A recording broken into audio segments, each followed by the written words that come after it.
ومن أراد الآخرة ومن أراد الآخرة.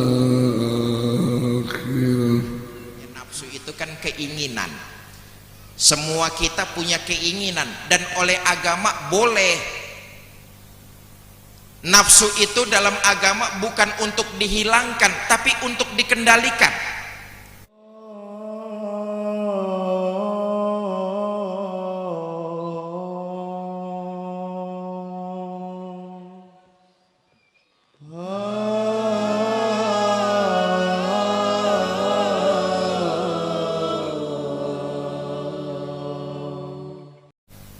A'udzu billahi minasyaitonir rajim. Bismillahirrahmanirrahim. Alhamdulillahirabbil alamin. Ja'alanallahu wa iyyakum minal a'idinal faizin. Kullu amin wa antum bi khair. Amma ba'du. Yang terhormat Bapak Kiai Haji Friki Zainuddin MZ. Yang terhormat Bapak Kiai Haji Muammar ZA. Yang terhormat Bapak Kepala Desa Babalan Kidul beserta staf dan jajarannya. Yang kami hormati sesepuh bini sepuh Desa Babalan Kidul. Yang kami hormati pengurus ranting Nahdlatul Ulama Muslimat, GP Ansor, Fatayat, Ibnu dan IPPNU. Dan yang kami hormati Bapak Ibu sekalian tamu undangan yang tidak dapat kami sebutkan satu persatu tanpa mengurangi rasa hormat kami, saudara-saudari kaum muslimin wal muslimat dan adik-adik yang saya cintai. Pertama dan utama marilah kita panjatkan puji syukur kehadirat Allah Subhanahu wa ta'ala yang telah melimpahkan segala nikmat, taufik dan hidayahnya sehingga pada malam yang insya Allah penuh barokah di tempat ini, di halaman Musola Al-Ihsan, kita semua dapat berkumpul menghadiri undangan daripada pemuda Dukuh Jembangan Desa Babalan Kidul dalam rangka halal bihalal dan Jembangan bersolawat tanpa suatu halangan apapun. Salawat serta salam senantiasa marilah kita panjatkan kepada junjungan kita Nabi besar Muhammad sallallahu alaihi wasallam, yang mana beliaulah yang akan memberikan syafaatnya dan menjadi satu-satunya Rasulullah yang akan memberikan syafaatnya kepada kita, dan semoga kita semua termasuk umat yang berhak mendapatkan syafaat beliau di yaumil kiamah nanti. Amin ya rabbal alamin. Bapak Ibu hadirin wal hadirat rahimakumullah. Dalam acara halal bihalal yang diselenggarakan oleh pemuda Jembangan Desa Babalan Kidul pada malam hari ini telah tersusun beberapa acara. Acara yang pertama adalah pembukaan dan menempati acara yang kedua adalah sambutan. Acara yang ketiga pembacaan ayat suci Al-Quran yang insya Allah akan dibacakan oleh beliau Akhinal Karim Romo Kiai Haji Muammar ZA. Dan acara yang keempat adalah Maidhatul Hasanah yang insya Allah akan disampaikan oleh beliau Romo Kiai Haji Bapak Fikri Maulana MZ. Dan acara yang kelima adalah penutup yang insya Allah akan ditutup dengan doa yang akan dipimpin oleh beliau Romo Kiai Haji Khuzairi. Bapak Ibu hadirin wal hadirat rahimakumullah, marilah kita buka acara yang insya Allah penuh barokah di malam hari ini dengan bacaan umul kitab dengan hati yang penuh keikhlasan. Semoga acara pada malam hari ini dapat membawa barokah di dunia sampai di akhirat nanti. Amin ya rabbal alamin. Al-Fatihah.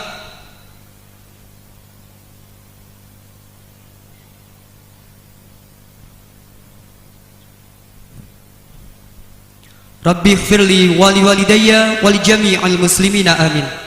Semoga dapat berjalan dengan lancar acara demi acara pada malam hari ini. Melangkah pada acara yang kedua adalah sambutan. Adapun sambutan yang pertama adalah sambutan dari Ketua Panitia Penyelenggara yang akan disampaikan oleh beliau Saudara Muhammad Khairul Munib. Kepadanya waktu dan tempat dipersilahkan. Assalamualaikum warahmatullahi wabarakatuh. Alhamdulillahirabbil alamin. Asyhadu an la ilaha illallah wa asyhadu anna Muhammadan abduhu wa rasuluh. Ja'alanallahu wa iyyakum minal aidina wal faizin. Allahumma sholli ala sayyidina Muhammadinil fatihi lima ukhliqa wal khatimi lima sabaqa nasiril haqqi bil haqq wal hadi ila siratikal mustaqim wa ala alihi wa sahbihi haqqa qadrihi wa miqdarihil azim. Yang kami muliakan Al-Mukarram Kiai Haji Fikri Haikal Zainuddin MZ. Yang kami muliakan Kiai Haji Muammar ZA Sangkori Internasional yang saat ini insyaallah masih dalam perjalanan. Yang kami hormati sekaligus kami muliakan guru kami Kiai Haji Huzairi, para alim ulama, kiai sesepuh bini sepuh, ustadz ustazah dan guru-guru kami yang senantiasa kami nantikan ilmu barokahnya. Yang kami hormati seluruh pengurus ranting Nahdlatul Ulama, baik yang terdiri dari muslimat, fatayat, Ikatan Pelajar Nahdlatul Ulama, Ikatan Pelajar Putri Nahdlatul Ulama, serta seluruh banom-banom yang lain yang tidak bisa saya sebutkan satu persatu. Yang saya hormati pula Bapak Kepala Desa Babalan Kidul, Bapak Nur Siswanto, beserta seluruh perangkatnya yang saya tidak dapat sebutkan satu persatu, serta pengurus Musola Al-Ihsan Dukuh Jembangan Desa Babalan Kidul, warga Jembangan Desa Babalan Kidul pada khususnya, masyarakat Desa Babalan Kidul, serta seluruh hadirin wal hadirat yang semoga senantiasa dirahmati Allah. Yang paling utama, marilah kita panjatkan puji syukur kehadirat Allah Subhanahu wa taala yang pada malam hari ini telah memberikan nikmatnya kepada kita sehingga kita dapat bermajelis di sini dalam rangka pengajian akbar Halal Bihalal Jembangan Bersolawat 2015. Yang kedua, solawat ma'assalam semoga senantiasa tercurahkan atas junjungan kita Nabiullah Muhammad sallallahu alaihi wasallam yang senantiasa kita harapkan syafaatnya di yaumil akhir kelak.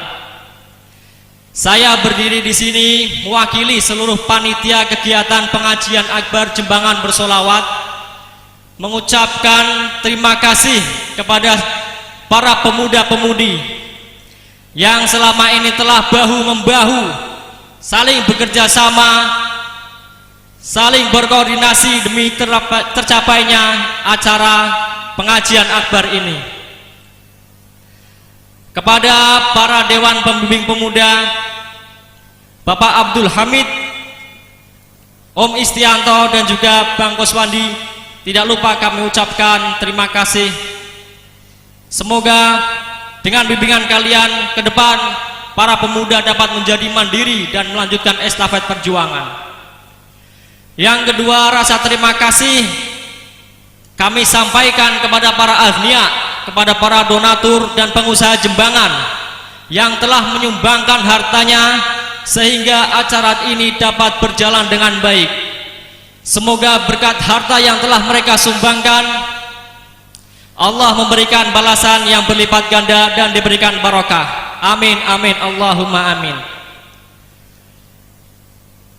Terakhir, kepada para seluruh warga masyarakat Desa Babalan Kidul yang telah mendukung tercapainya acara ini, tidak lupa kami haturkan beribu banyak terima kasih. Yang kedua, mewakili dari ketua panitia, saya mengucapkan mohon maaf apabila dalam penyelenggaraan acara, apabila dalam menjamu undangan, menjamu para tamu undangan maupun hadirin masih terdapat banyak kekurangan. Ibarat pepatah, tak ada gading yang tak retak, yang disusul oleh hadis Nabi, al-insanu mahalul khata' wa nisyan. Manusia itu tempatnya salah dan lupa. Jadi seberapapun kami berusahanya, pasti masih dapat berbagai kekurangan. Untuk itu kami memohon maklum dan semoga pengajian ini dapat menjadi sarana kita dalam saling maaf-memaafkan, mensyiarkan agama Islam, dan juga saling memberikan ilmu yang bermanfaat. Sekian yang dapat saya sampaikan. Apabila ada tutur yang ngelantur, tata kata yang kurang tertata, saya mohon maaf yang sebesar-besarnya. Wabillahi taufiq wal hidayah, ihdinas shiratal mustaqim. Wassalamualaikum warahmatullahi wabarakatuh.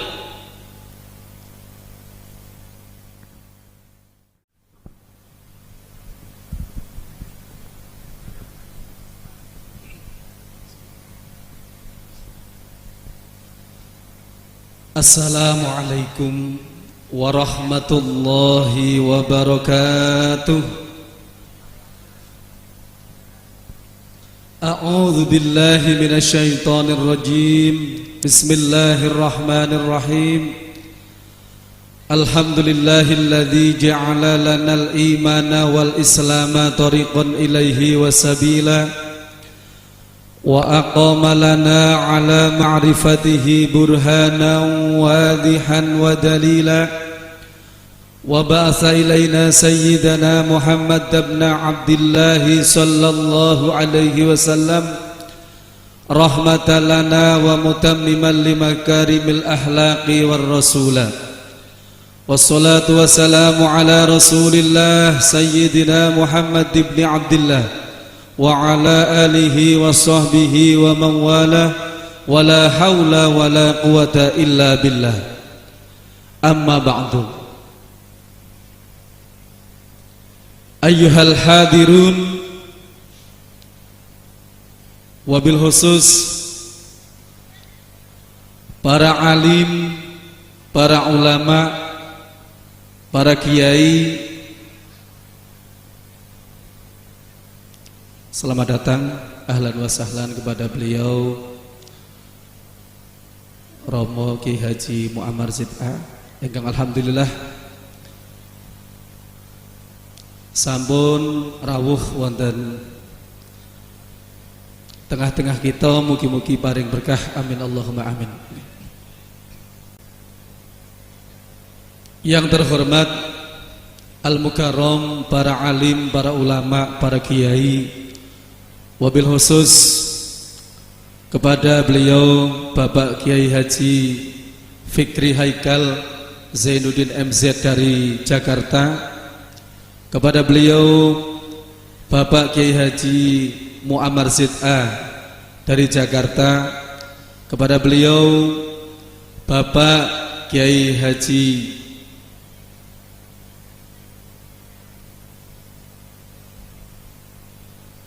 lintunipun ingkang kawula hormati lan dumateng panjenenganipun guru kita Romo Kiai Haji Huzairi ingkang tansah kawula mulyakaken lan kestoyo ajeng-ajeng barokah doanipun kita nantikan maidhah hasanahnya, kita nantikan nasihat-nasihatnya, amin ya rabbal alamin. Kepada para hadirin yang saya hormati, bapak-bapak dan ibu-ibu, masyarakat, wabil khusus masyarakat Desa Babalan Kidul, wabil khusus masyarakat Dukuh Jembangan beserta pemuda, pemudi Dukuh Jembangan yang saya hormati, juga yang saya hormati kepada Bapak Kepala Desa Babalan Kidul, yang saya hormati pengurus ranting NU Desa Babalan Kidul, juga yang saya hormati pengurus Mushola Al Ihsan Desa Babakan Kidul yang saya hormati. Para hadirin, para rawuh ingkang tansah kula mulyakaken, kepareng matur kawula jumeneng wonten ngarsanipun panjenengan sami. Yang pertama mewakili dari pengurus Mushola Al-Ihsan, yang pertama menghaturkan rasa syukur kehadirat Allah Subhanahu wa taala karena yang direncanakan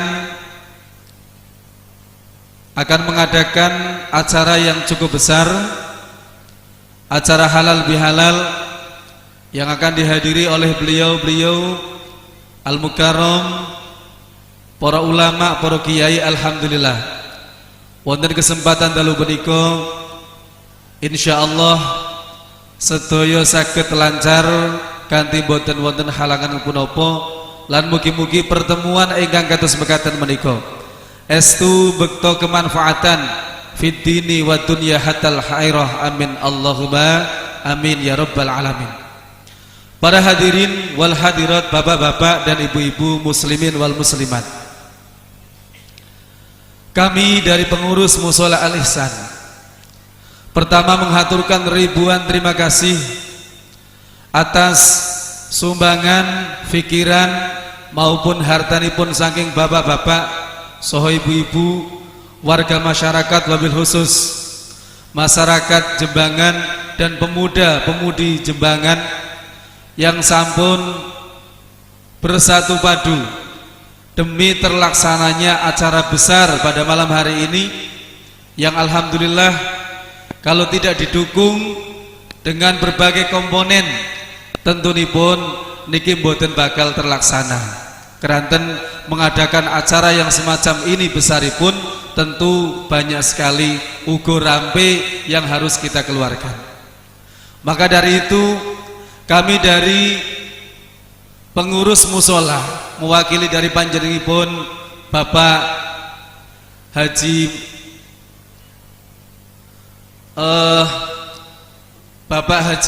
Ahmad Rozi, panjenenganipun Bapak Haji Taslani, panjenenganipun Bapak Haji Tarsani, lan sedayanipun haji-haji ingkang wonten mriki ingkang mendukung acara wonten dalu punika. Niki tentunipun saking beliau-beliau niki mengucapkan terima kasih yang luar biasa atas dukungan saking masyarakat sedayanipun ingkang alhamdulillah acara pada kesempatan malam hari ini saged berjalan kanthi boten wonten halangan setunggalipun punapa. Lan alhamdulillah beliau-beliau panjenenganipun Bapak Kiai Haji Fikri Haikal saking Jakarta alhamdulillah sampun hadir. Saking panjenenganipun Romo Kiai Haji Muammar Zid'a saking Jakarta ugi sampun hadir. Menika ingkang kita harapaken mugi-mugi hadiripun beliau menika saged memberikan kemanfaatan dumateng kita, saged memberikan barokah dumateng kita, sebab pandanganipun ulama menika saged ndadosaken futuhipun ati kita, dadosaken terbukanipun ati kita sehingga kita makrifat datang Allah Subhanahu wa taala.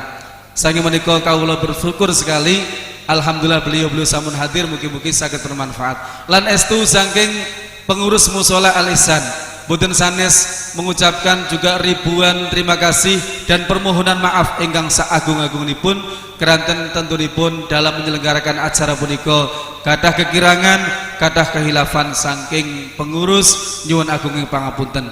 Katusipun mekaten ingkang saged kula aturaken minangka mewakili saking pengurus Mushola Al-Ihsan, tentunipun kathah kekirangan anggenipun kawula matur nyuwun agunging pangapunten.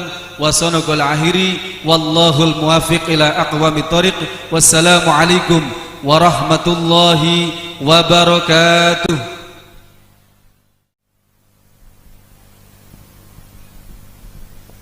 Assalamualaikum warahmatullahi wabarakatuh. Bismillah, alhamdulillah, la haula wala quwata illa billah, amma ba'du. Para alim, para kiai ingkang tansah kita mulyakaken, para sepuh bini sepuh, tokoh masyarakat yang senantiasa kami hormati, pengurus Musola Al-Ihsan, segenap jajaran kepanitiaan malam halal bihalal yang kami banggakan, dan segenap pemuda Dukuh Jembangan juga yang kami banggakan, Bapak Ibu hadirin yang berbahagia. Marilah sebelumnya kita senantiasa memanjatkan syukur kehadirat Allah atas segala nikmat, taufik dan hidayahnya, sehingga pada malam hari ini, pada malam yang berbahagia ini, kita dapat bersama-sama mengikuti pengajian umum dalam rangka halal bihalal yang diselenggarakan oleh pemuda Dukuh Jembangan pada khususnya dan masyarakat Babelan Kidul pada umumnya. Pertama dan yang kedua adalah salawat dan salam semoga senantiasa kita curahkan kepada junjungan kita Nabi Agung Muhammad Sallallahu Alaihi Wasallam yang insya Allah kita dapat mengharapkan syafaatnya di hari kemudian. Hadirin yang berbahagia, pertama saya mohon terima kasih sekali atas waktu yang diberikan. Izinkanlah kami atas nama pemerintah desa memberikan apresiasi yang tinggi atas kekompakan masyarakat Jembangan, masyarakat Babelan Kidul khususnya Dukuh Jembangan yang telah mampu menyelenggarakan sebuah acara yang akbar, pengajian akbar. Tentunya ini memakan suatu daya pikiran dan tenaganya, dan inilah yang kemudian kami sangat menyampaikan penghargaan itu. Untuk itu marilah kita tingkatkan kekompakan kita agar nanti kita bisa dapat melaksanakan sesuatu yang bermanfaat. Kemudian juga masih dalam suasana lebaran dan halal bihalal, tentunya kami mengucapkan selamat Idul Fitri 1436 Hijriah, dan juga atas nama pemerintah desa dan seluruh penyelenggara penyelenggara pemerintahan desa, kami barangkali dalam bekerja dalam melaksanakan tanggung jawab dan melaksanakan pembangunan serta pelayanan masyarakat, kami menemukan banyak hal yang kurang berkenan, banyak hal yang tentunya salah paham ataupun hal-hal yang merupakan kesalahan. Tentunya kami mohon maaf yang sebesar-besarnya. Juga kami membuka pintu maaf yang seluas-luasnya kepada masyarakat secara umum. Kemudian setelah kita saling bermaafan, tentunya marilah kita senantiasa untuk menjaga diri, baik dalam kaitan secara sebagai pribadi atau sebagai kelompok masyarakat, untuk nantinya kita menjaga diri dalam rangka untuk masing-masing untuk hubungan antara masyarakat dan individu ataupun masyarakat dengan pemerintahnya supaya berjalan dengan harmonis dan baik dalam kaitan hidup bermasyarakat. Kemudian tak lupa, kami sempat lupa itu, kami ucapkan selamat datang kepada beliau berdua, Bapak Kiai Haji Fikri Haikal Saunuddin MZ, juga Bapak Kiai Haji Muammar ZA. Semoga kehadiran beliau di sini dapat memberikan motivasi dalam rangka kita meningkatkan ketakwaan dan keimanan kepada Allah Subhanahu wa taala. Itu saja barangkali yang dapat kami sampaikan, dan sekali lagi kami ucapkan selamat Idul Fitri 1436 Hijriah, dan terima kasih atas segala perhatian. Mohon maaf atas segala kekurangan. Wassalamualaikum warahmatullahi wabarakatuh. Assalamualaikum warahmatullahi wabarakatuh.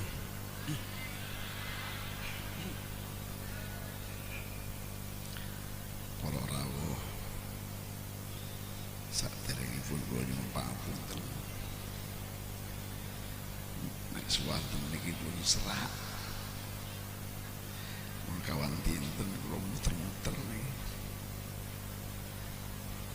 Suwanten kula pun serak. Tapi pamitan kali panitia, pokoknya asal teko wis. Asal teko, ora wis teko moco.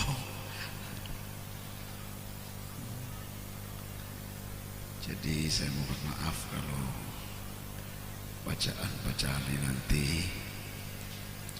tidak sesuai dengan harapan.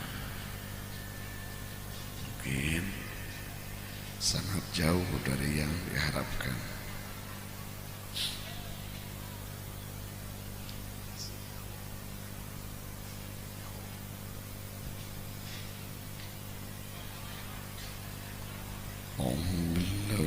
الشيطان الرجيم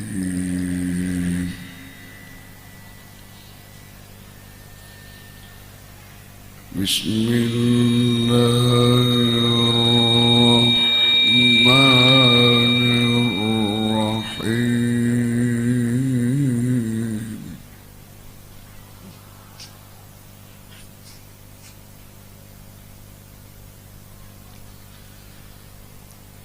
من كان يريد العاجلة عجلنا له فيها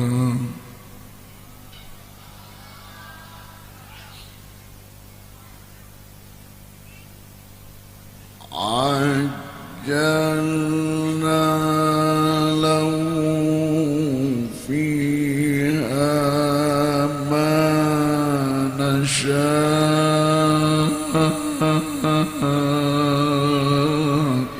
لمن نريد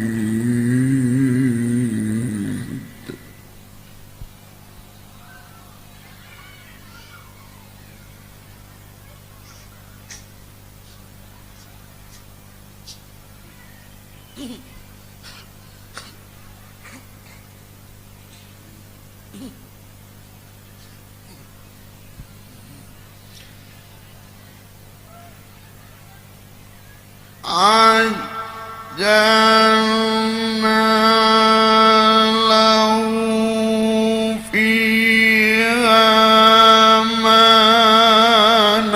نشاء لمن نريد ثم جعلنا له جهنم يصلاها مذموما مدحورا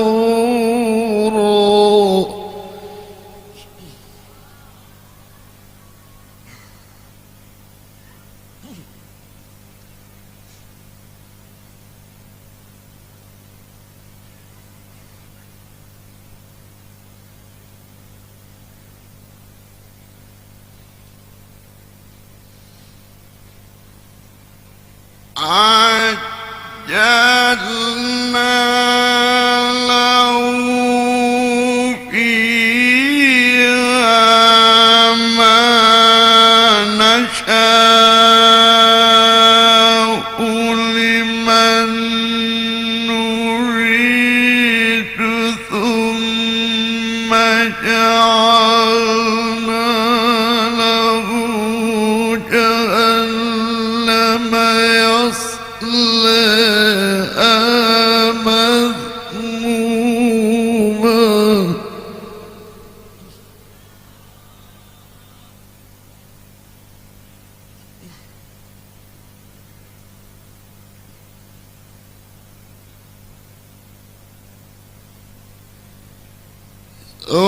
ثم جعلنا له جهنم يصلاها مذموما مدحورا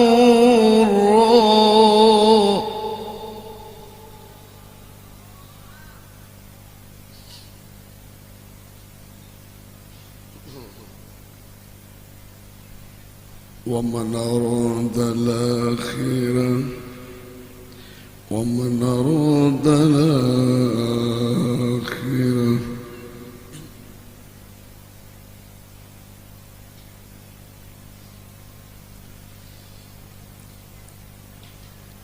ومن أراد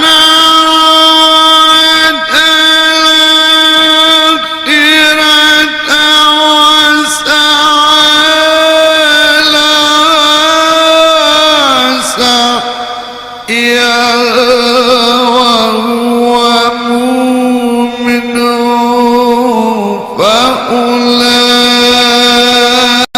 فأولئك كان سعيهم مشكورا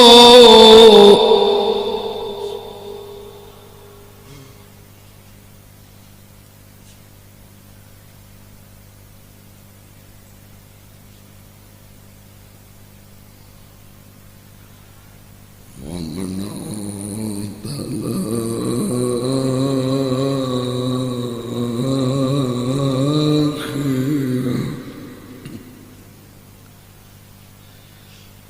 ومن أراد الآخرة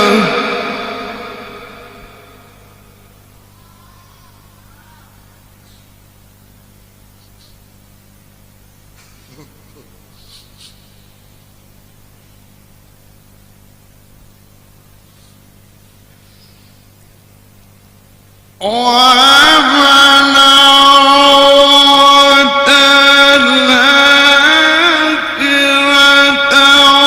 وسعى لها سعيها وهو مؤمن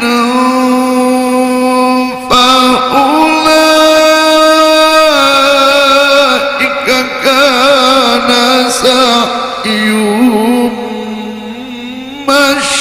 مشكورا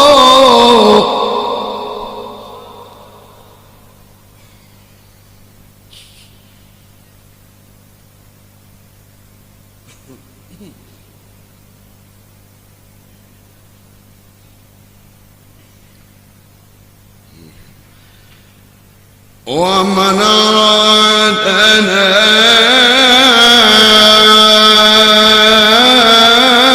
الآخرة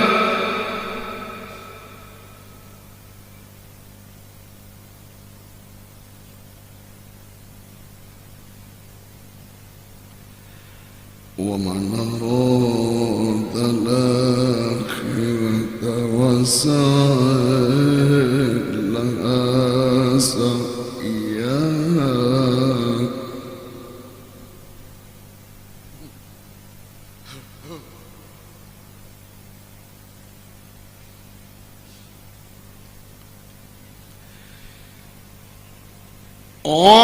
ومن أراد الآخرة وسعى لها سعيها وهو مؤمن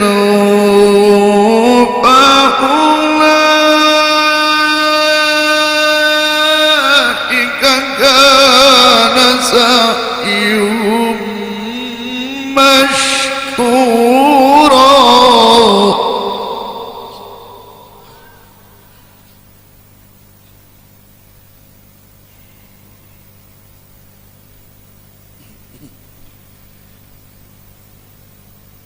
ومن أراد الآخرة ومن أراد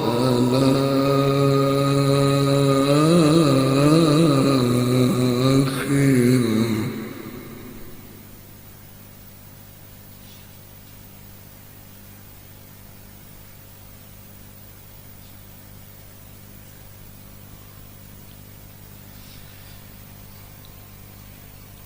ومن أراد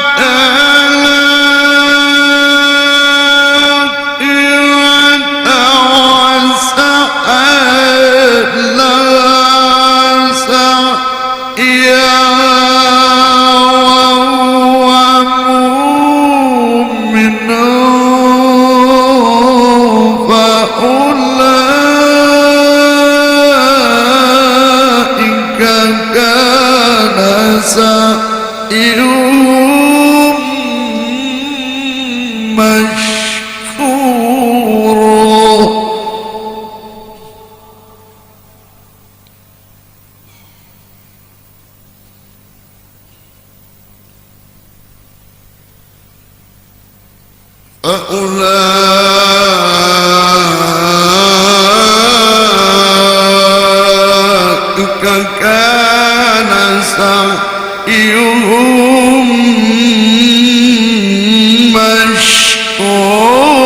مشكورا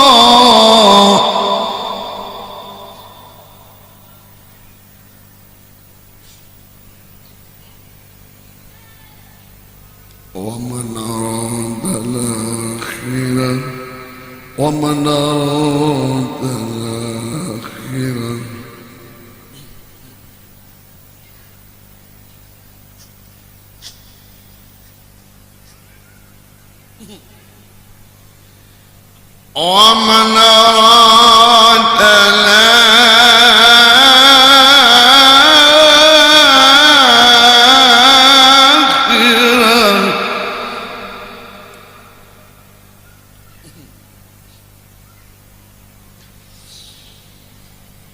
ومن أراد الآخرة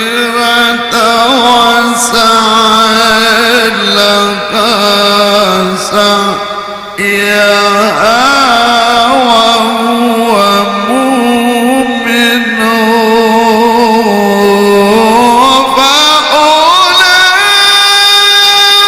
فأولئك كان سعيهم مشكورا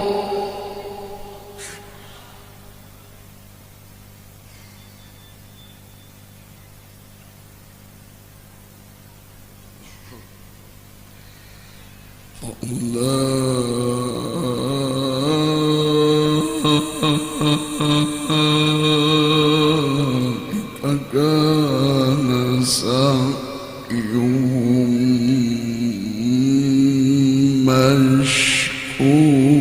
مشكورا ومن أراد الآخرة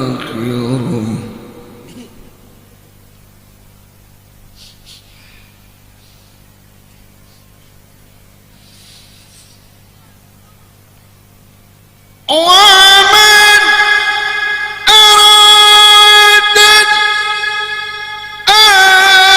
الآخرة وسعى لها سعيها وهو مؤمن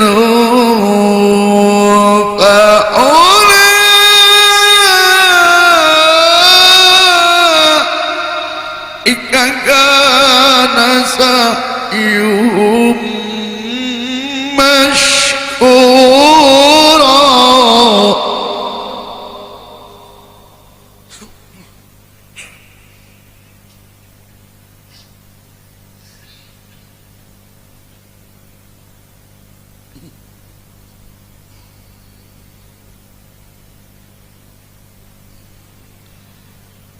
ومن أراد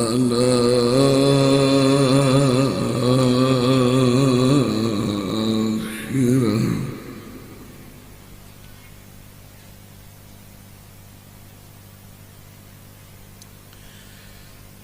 ومن أراد الآخرة وسعى لها سعيها وهو مؤمن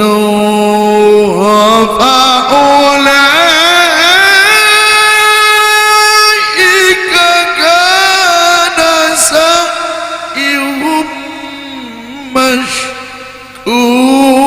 مشكورا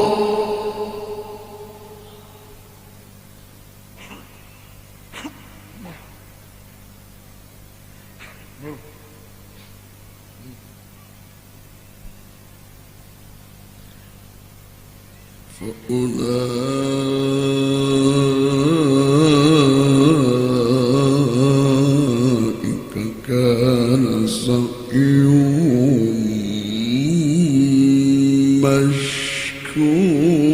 مشكورا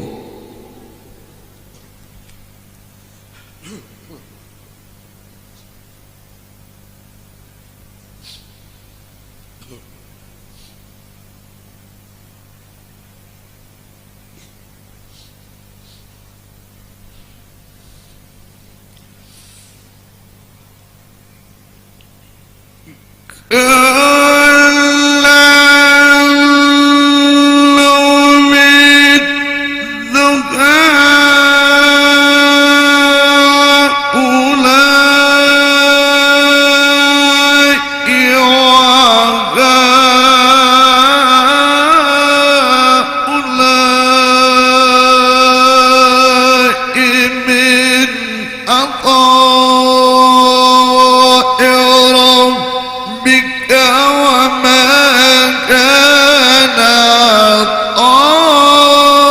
عطاء ربك محظورا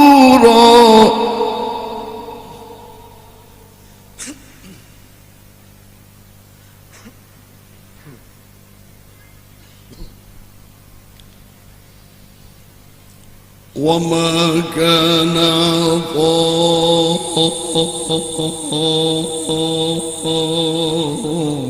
ربك محظورا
وما كان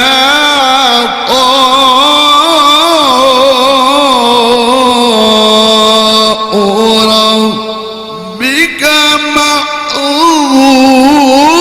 محظورا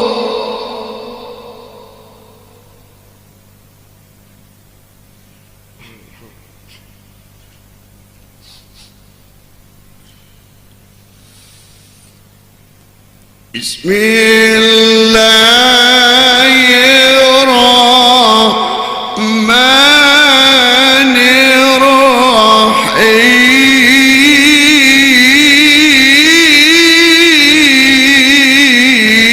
الرحيم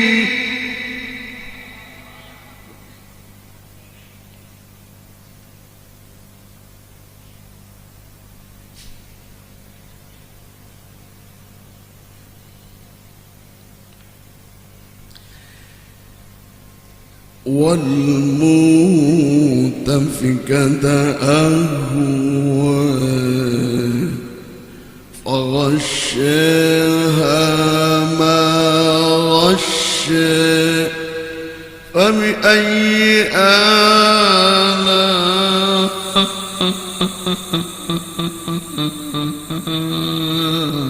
ربك تتمارى هذا نذير من النذر الأولى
أزفت الآزفة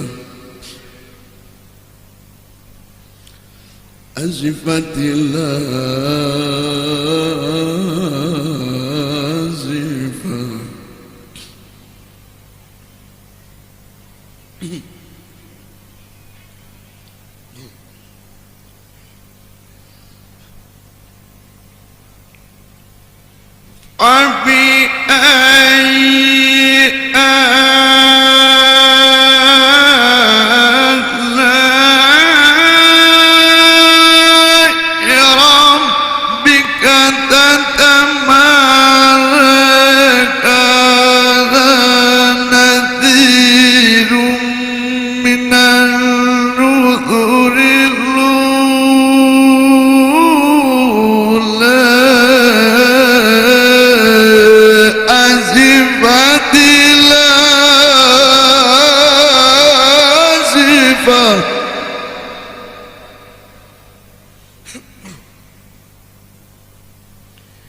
أزفت الآزفة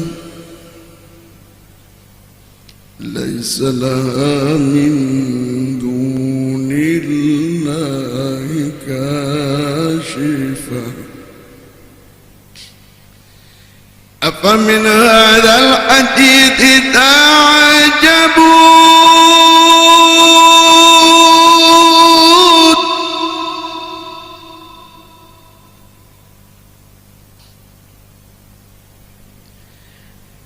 أفمن هذا الحديث تعجبون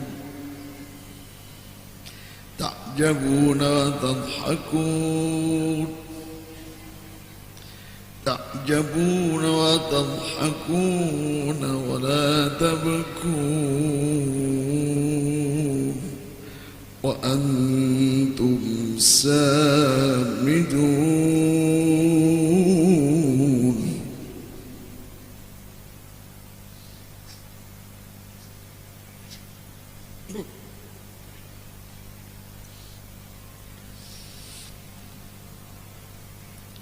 أفمن هذا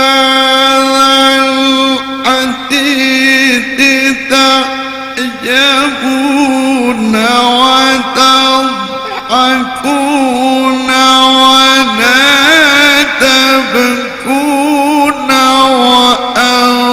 وأنتم سامدون فاسجدوا لله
سبح اسم ربك الأعلى سبح اسم ربك الأعلى سبح اسم ربك الأعلى سبح اسم ربك الأعلى سبح اسم ربك الأعلى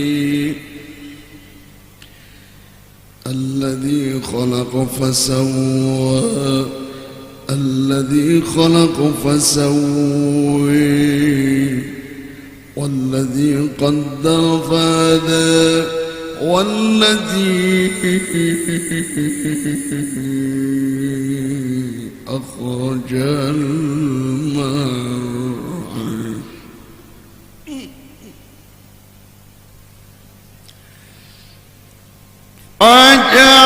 فجعله غثاء نحوا سنقرئك فلا تنسى إلا ما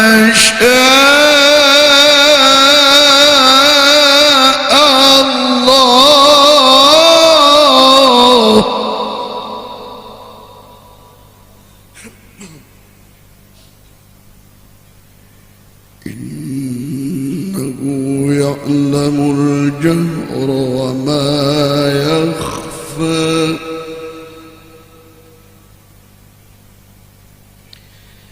والذي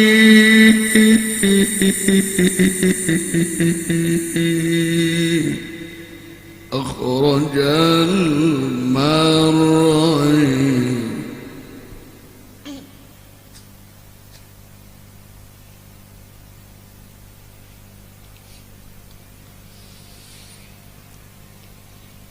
وجعله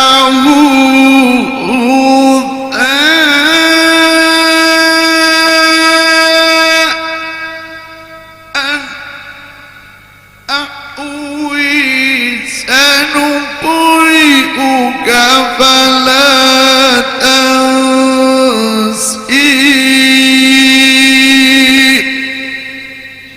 إلا ما شئت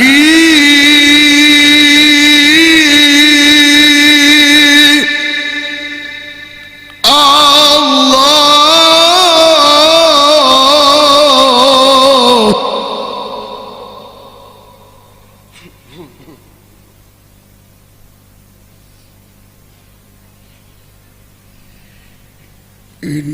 إنه يعلم الجهر وما يخفي والذي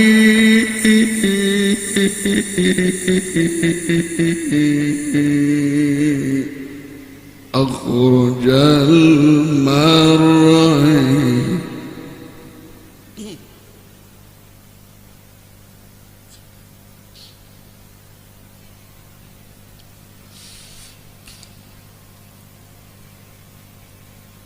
وجعله غثاء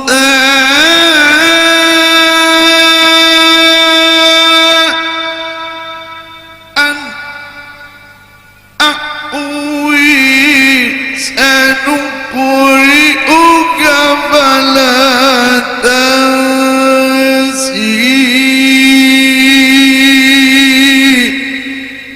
إلا ما شئت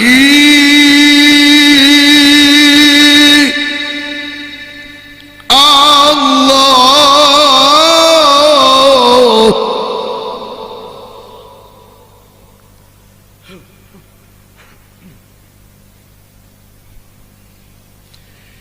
إنه يعلم الجهر وما يخفي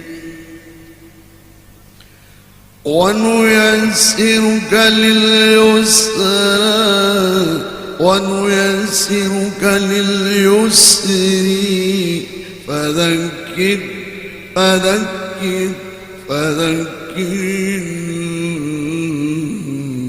نفعت الذكرى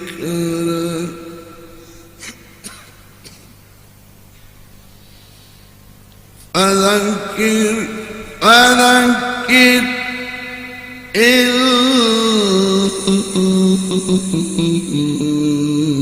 نفعت الذكر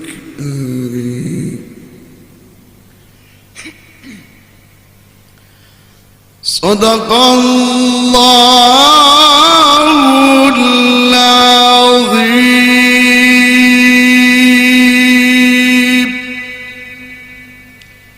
maaf. Assalamualaikum warahmatullahi wabarakatuh.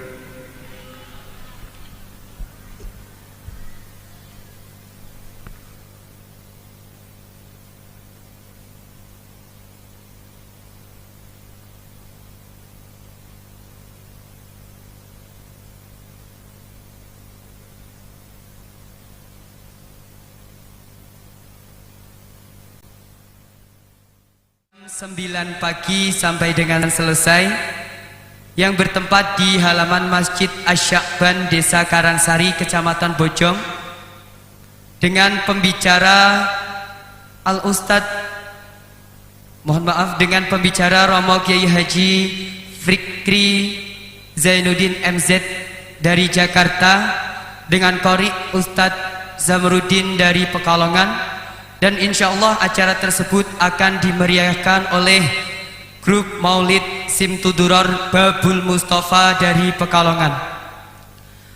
Adapun pengumuman yang kedua datangnya dari Desa Babalan Kidul dalam rangka pengajian umum tasyakur pernikahan yang insya Allah akan dilaksanakan pada hari Sabtu malam Ahad atau pada tanggal 1 Agustus 2015 yang bertempat di halaman rumah Bapak Darsono Kliwon atau belakang Masjid Al-Huda Desa Babalan Kidul Kecamatan Bojong pada jam 7:30 sampai dengan selesai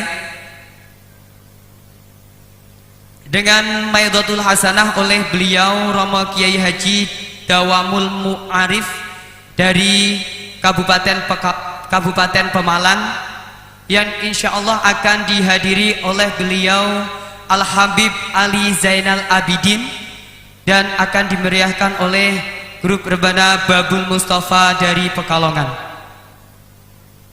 Bapak Ibu hadirin wal hadirat rahimakumullah, marilah kita dengarkan dengan hikmat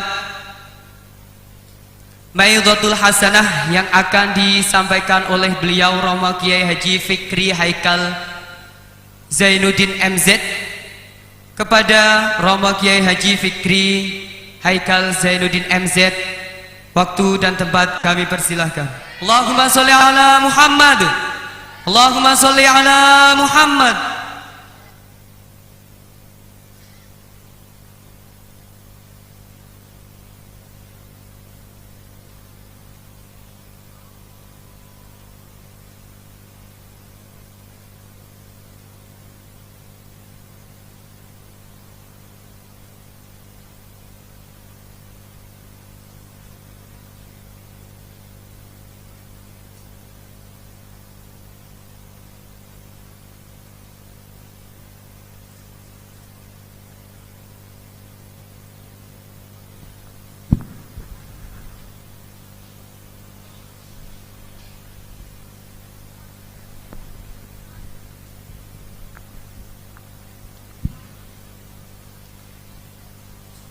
Assalamualaikum warahmatullahi wabarakatuh.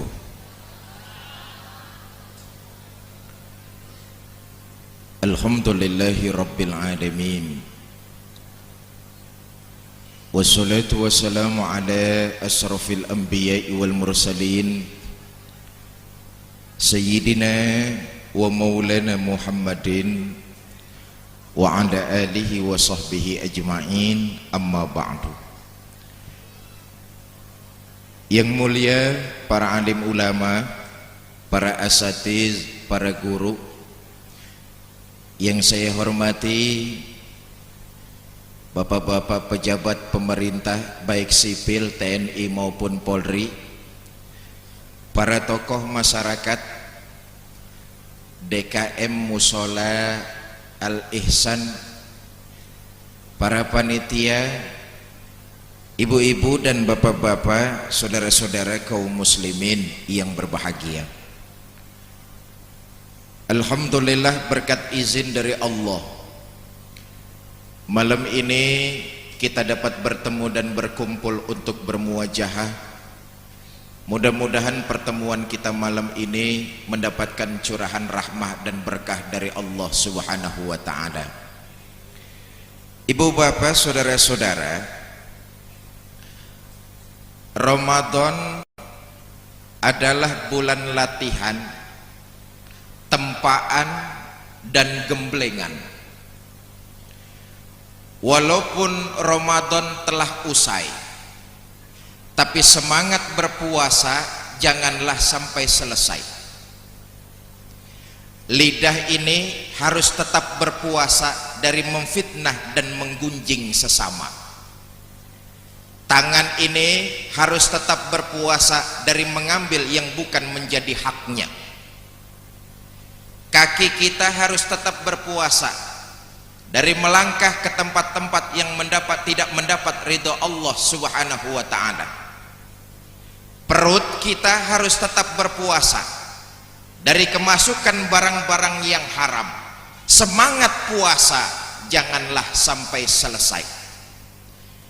Oleh sebab itu, dalam halal bihalal ini dua saja yang ingin saya sampaikan. Mudah-mudahan dua hal ini pidato saya selesai dalam waktu 5 menit. Sebentar benar. Memang pidato di sini sampai jam berapa memang? Sampai jam 1. Sampean ngundang apa ngontrak sampean, Mas? Pertama, dengan pengajian halal bihalal malam ini saya ingin berpesan menjaga nilai-nilai iman. Iman inilah yang perlu kita pupuk, pelihara dan jaga. Saudara, Allah memberikan kepada kita manusia yaitu nafsu. Iman ini yang harus mengendalikan hawa nafsu. Sebab manusia tanpa nafsu bukanlah manusia, tetapi manusia yang hanya memperturutkan hawa nafsu jauh lebih rendah, bahkan lebih buas daripada binatang buas. Ayo lihat, sebuas-buasnya bajingan, sebuas-buasnya bajing itu makanannya cuma kelapa. Belum pernah saya dengar karena terlalu buas bajing makanannya rujak. Tapi yang namanya bajingan, oh bukan cuma kelapa yang dimakan, aspal dimakan, semen dimakan, minumannya pun solar, minyak tanah, makanannya raskin. Begitulah manusia kalau memperturutkan hawa nafsu, maka dia bisa lebih rendah, bahkan lebih buas dari binatang buas. Ibu bapak, saudara-saudara, nah iman inilah yang mengontrol hawa nafsu. Saudara, yang namanya nafsu itu kan keinginan. Semua kita punya keinginan, dan oleh agama boleh. Nafsu itu dalam agama bukan untuk dihilangkan, tapi untuk dikendalikan. Nafsu ingin berkuasa, boleh, tapi caranya harus beretika. Jangan nafsu ingin berkuasa lalu memfitnah, mengadu domba dan memecah belah, menghalalkan segala cara. Kalau perlu jilat yang atas, jilat yang atas, injak yang bawah, injak yang bawah. Kalau perlu sikut kiri kanan, sikut kiri kanan. Ini namanya menghalalkan segala cara karena ingin berkuasa. Ini yang tidak boleh. Saudara ingin berkuasa boleh, tapi caranya harus beretika. Saudara ingin kaya, banyak harta, boleh, tapi caranya harus sesuai dengan syariat agama. Jangan ingin kaya lalu ambil jalan pintas, potong kompas, berjudi, makan renten, buka peternakan tuyul. Itulah nilai-nilai iman, mengendalikan hawa nafsu, bukan menghilangkan, karena memang nafsu pemberian Allah Subhanahu wa ta'ala. Maka nilai-nilai iman jelas di luar Ramadan kita terapkan dalam kehidupan sehari-hari. Ibu bapak, saudara-saudara kaum muslimin yang saya hormati, jujur sekarang ini kita umat Islam dalam beriman sering mengalami kelenturan dan kelunturan. Nilai-nilai iman sering luntur dan lentur. Apa buktinya? Satu contoh, orang marah kalau keluarganya diganggu, orang marah kalau temannya dihina, orang marah kalau sukunya dicaci maki. Orang sering marah membabi buta kalau keluarganya diganggu, temannya dihina, sukunya dicaci maki. Tapi agamanya diganggu, agamanya dihina, imannya dicaci maki, orang sering diam pura-pura tidak tahu. Ini kan namanya mengalami iman, prosesnya pelenturan dan pelunturan. Kita nih jujur ya, umat Islam nih sering meninggalkan iman di rumah daripada dibawa kemana-mana. Iman sering ketinggalan di rumah daripada kita ajak kemana-mana.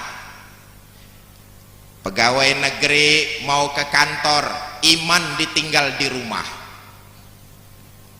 Man, kamu di rumah saja, nggak usah ikut ke kantor, sebab kalau kamu ikut ke kantor saya nggak bisa korupsi. Man, iman ketinggalan di rumah.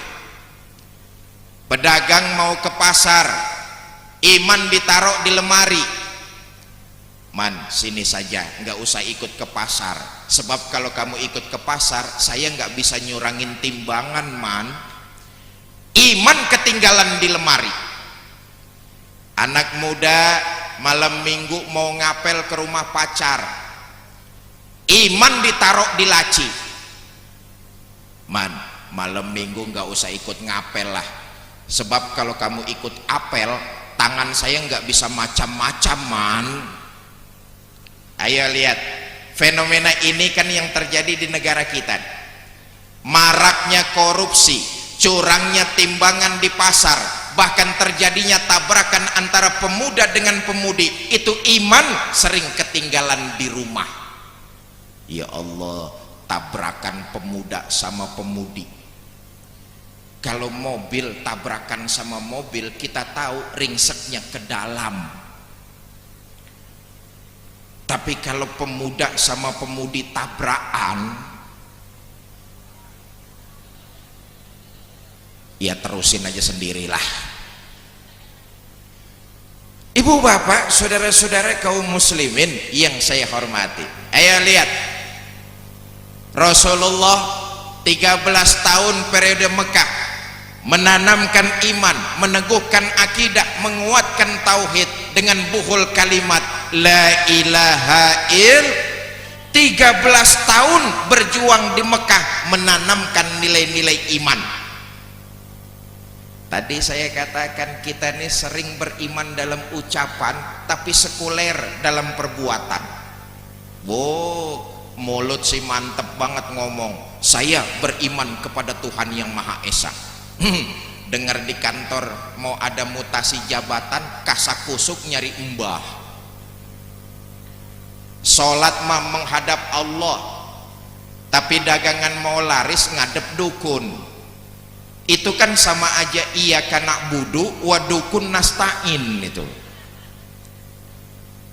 Padahal ini satu paket, nggak bisa dipisah-pisah. Waunya wau ma'iyah, satu paket. Kalau menyembah hanya kepada Allah, maka minta tolonglah juga ke sana. Jangan dicampur-campur. Jelas? Jelas? Kita sih insya Allah kalau terjebak kepada syirik yang terang-terangan, insya Allah nggak bakalan. Syirik terang-terangan kita insya Allah nggak bakalan. Nyembah gunung, nyembah patung, nyembah pohon, insya Allah kita nggak bakalan. Tapi kita sering terjebak kepada syirik yang sifatnya khafi, samar, remeng-remeng. Nih, saya setelah pakai cincin ini, cincin, jangankan anak perawan, nenek-nenek ngeliatin lemes. Nenek-nenek buat apaan?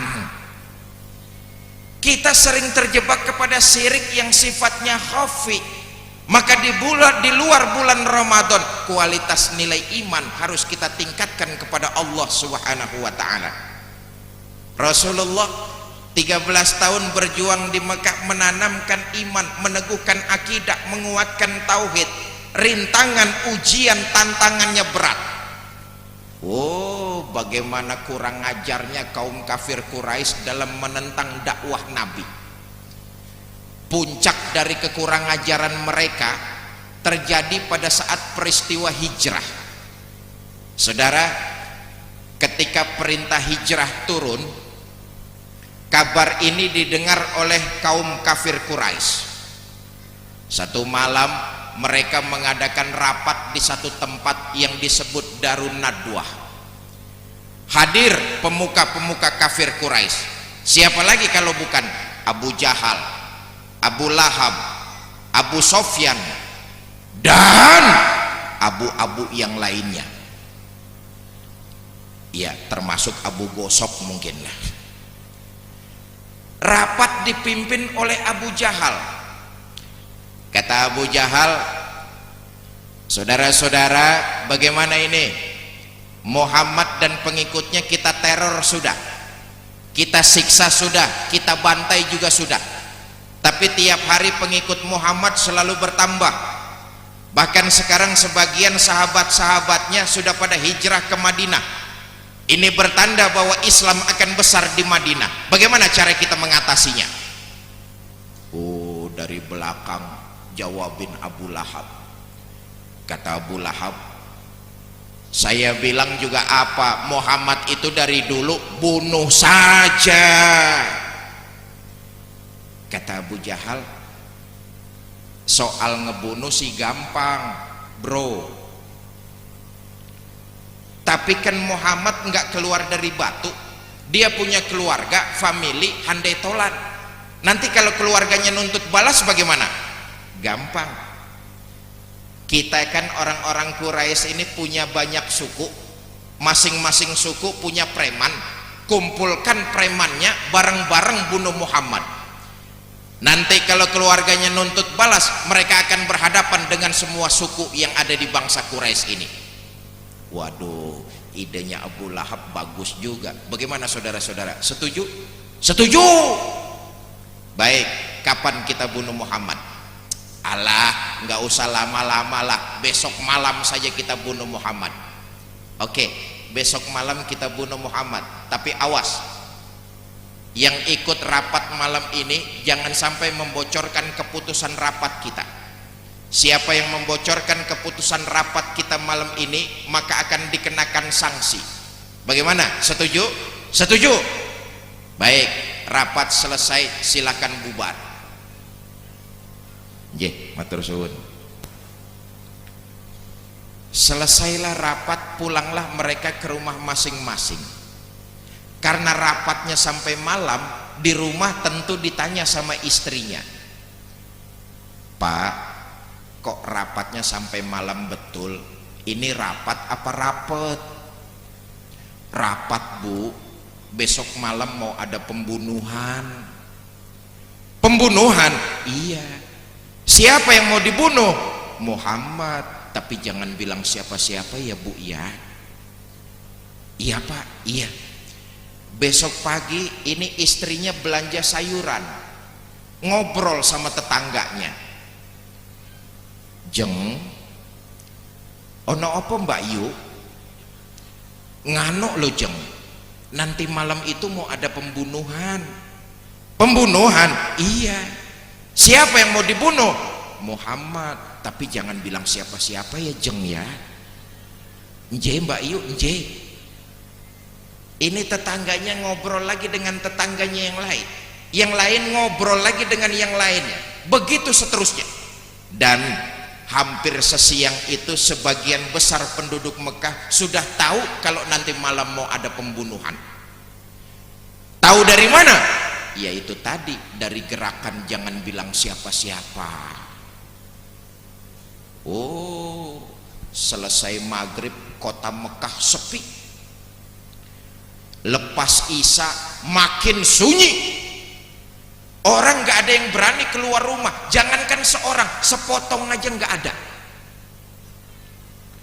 Lewat tengah malam masuk preman-preman yang disewa oleh Abu Jahal, ngepung rumah Nabi kita Muhammad. Saudara, malam itu di rumah cuma ada 3 orang. Nabi besar Muhammad sallallahu alaihi wasallam, Sayyidina Abu Bakar As-Siddiq radhiyallahu anhu, dan Sayyidina Ali bin Abi Thalib karamallahu wajhah. Nabi ngomong sama Ali, Ali, la baik ya Rasul, kamu gantikan saya ya. Gantikan apa ya Rasul? Tidur di atas tempat tidur saya. Ya Allah, menggantikan tidur pada saat malam rumah dikepung, itu kan taruhannya nyawa. Kan sama juga gantiin mati, menggantikan mati. Iya, kalau gantiin Jokowi enak,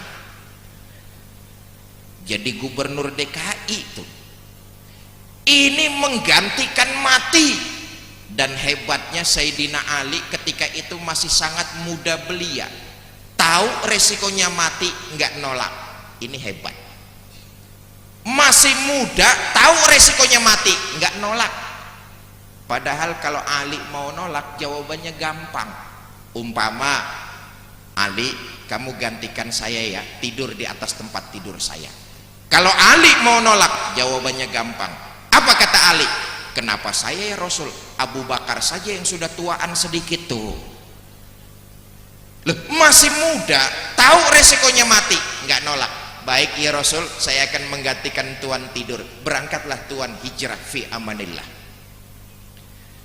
Abu Bakar, lah baik ya Rasul, ayo kita berangkat hijrah. Baik ya Rasul. Nabi mengambil segenggam pasir, kemudian beliau membacakan ayat, wa ja'alna min baini aydihim sadda wa min khalfihim sadda fa agsaynahum fahum. Beliau tebarkan pasir itu. Preman kafir Quraisy ngepung rumah Nabi, posisi berdiri tegap siaga, mata melotot. Nabi lewat enggak lihat. Kotok ini mah. Begitulah bagaimana perjuangan Nabi mengalami rintangan, tantangan, ujian begitu berat dalam rangka menegakkan nilai-nilai iman kepada Allah Subhanahu wa ta'ala. Saudara, berhasilnya Nabi menyampaikan dakwah, menanamkan nilai iman, prinsipnya cuma satu: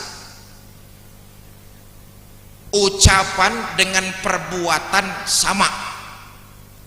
Rasulullah 23 tahun berdakwah dan dakwahnya berhasil.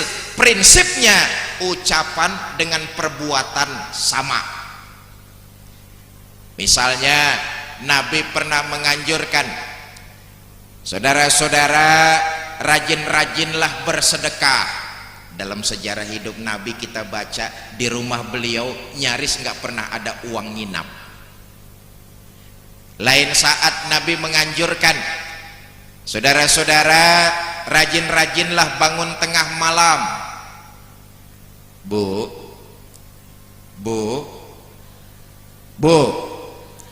ibu sering bangun tengah malam. Ngapain? Nguyuh.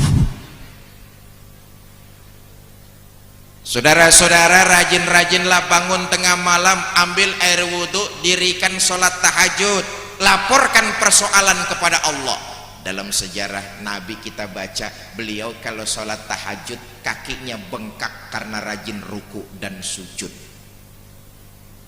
Ana awalun wajibun ma amartum bih. Aku orang pertama yang mengerjakan satu perintah sebelum perintah itu disebarluaskan kepada para sahabat. Dengan kata lain, ucapan dengan perbuatan sama. Inilah ciri-ciri seorang pemimpin. Umumnya kan pemimpin-pemimpin kita sekarang ini lebih banyak main dengan kata-kata tapi jauh dari fakta. Pemimpin-pemimpin kita nih biasanya cuman pandai berjanji tapi jarang yang menepati janjinya. Ucapan dengan perbuatan tidak sama. Oh, waktu kampanye sih, saudara-saudara, pilih saya jadi pemimpin ya. Nanti kalau saya jadi pemimpin, tenang saja, jalanan rata licin. Begitu jadi pejabat, bener jalanannya rata sama air. Ucapan dengan perbuatan sama. Makanya Rasulullah berhasil menyebarkan dakwah 23 tahun lamanya. Dan Nabi itu dalam berdakwah ada 3 strategi. Pertama, strategi yang beliau pakai taklilut takalif, menyedikitkan beban. Inilah agama Islam, menyedikitkan beban. Coba lihat saudara, kalau kemampuan mengerjakan satu perintah berkurang, maka penekanan terhadap perintah itu pun otomatis juga berkurang. Contoh, sholat wajib berdiri. Pak, saya nggak sanggup sholat berdiri, dengkul saya gemeteran, bagaimana Pak? Sambil duduk. Pak, saya kalau duduknya kelamaan, ambeien saya Pak. Boleh sambil berbaring. Pak, kalau berbaring punggung saya encok, bagaimana ya Pak? Miring. Pak, sholat saya kalau miring, saya ada bisulnya, bagaimana Pak? Pakai isyarat boleh. Pak, kalau pakai isyarat juga saya nggak bisa, bagaimana Pak? Bawa ke musola al-ihsan, sholatkan rame-rame. Itu namanya sudah innalillahi wa inna ilaihi rajiun. Taklilut takalif, menyedikitkan beban. Itulah agama Islam, bukan memberatkan. Strategi dakwah yang dipakai Nabi taklilut takalif. Satu. Yang kedua, at-tadrij fi tasrih, proses setahap demi setahap, sedikit demi sedikit. Satu contoh, saudara, dahulu itu khamr, minuman keras, tidak langsung diharamkan. Mula-mula umat diberikan pengertian, yas'alunaka anil khamri wal maisir. Muhammad, kalau mereka bertanya tentang khamr, katakan kepada mereka, khamr itu ada manfaatnya, ada juga mudorotnya. Tapi mudorot jauh lebih banyak daripada manfaatnya. Diberikan pengertian. Ini kan proses namanya, setahap demi setahap. Setelah diberikan pengertian, turun ayat yang kedua. Jangan kamu sholat ketika dalam kondisi mabuk. Baru setelah itu turun ayat ketiga, vonis yang menyatakan bahwa minuman keras khamr haram. At-tadrij fi tasrih, proses setahap demi setahap. Yang ketiga, strategi dakwah Nabi al-musawwat bainan nas fi takallifil ahkam. Seluruh manusia sama ketika berhadapan dengan hukum. Tidak ada warga kelas 1 ketika berhadapan dengan hukum.